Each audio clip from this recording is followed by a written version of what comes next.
So, the new Emily Henry book is out, Great Big Beautiful Life. And let me tell you, the reviews are all over the place and absolutely fascinating. She's an author that so many of us have come to love for a very, very specific kind of story. So today we're going to break it all down, what this new novel delivers, what it maybe doesn't, and who it's truly for. Okay, let's just get right to it. The biggest question on every single fan's mind, is this the Emily Henry book you're expecting? And, well, as we're about to see, the answer is complicated. You see, to really understand this book, we have to first talk about what I like to call the Emily Henry promise. Over her last few blockbuster hits, she's built this incredible brand, a specific feeling that readers are absolutely looking for when they pick up one of her novels. And that feeling? It's all built on this classic formula. You know exactly what I'm talking about, right? That sharp, witty, laugh-out-loud banter. Characters with a chemistry so strong it practically sizzles right off the page.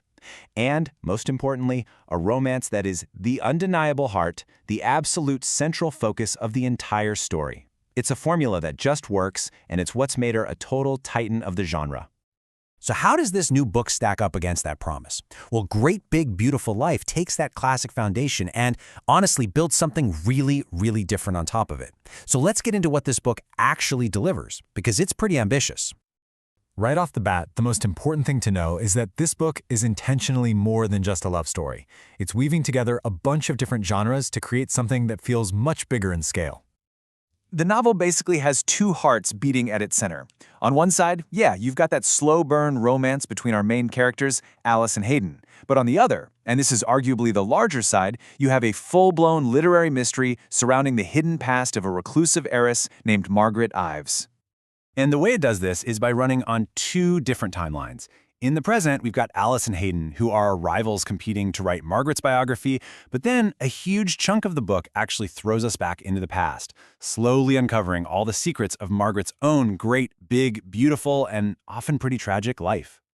And you know what? For a lot of people, this big swing really pays off. Major reviewers, places like Kirkus and Publishers Weekly, they absolutely praise the book for its super-layered plot and the incredibly immersive atmospheric setting.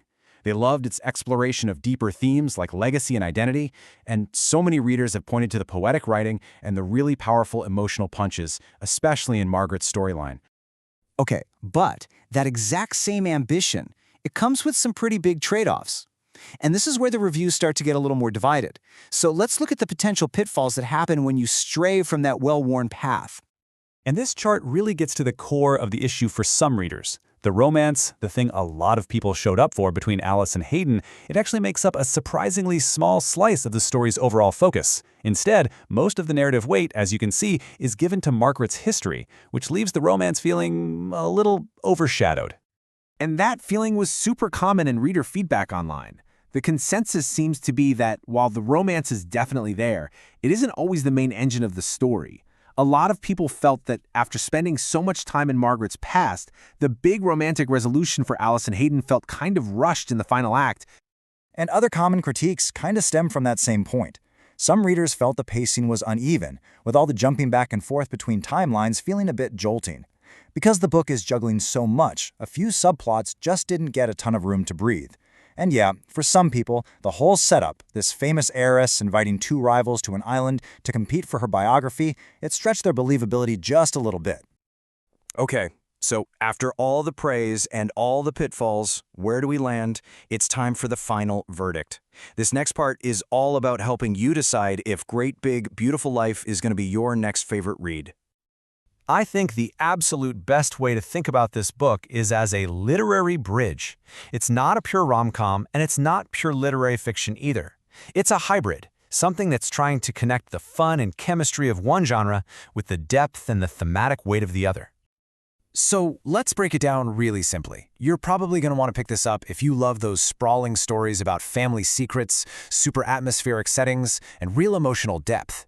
But you might want to pause if what you're really craving is a classic romance as the main event, or if you prefer a really fast-paced plot over more of a slow historical burn.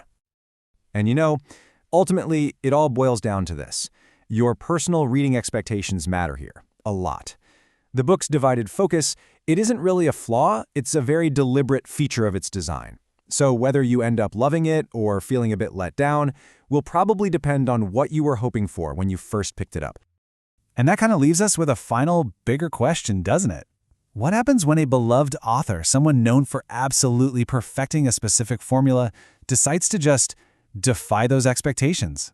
Well, Great Big Beautiful Life is Emily Henry's answer, and it's a really fascinating, ambitious, and beautifully complicated one at that.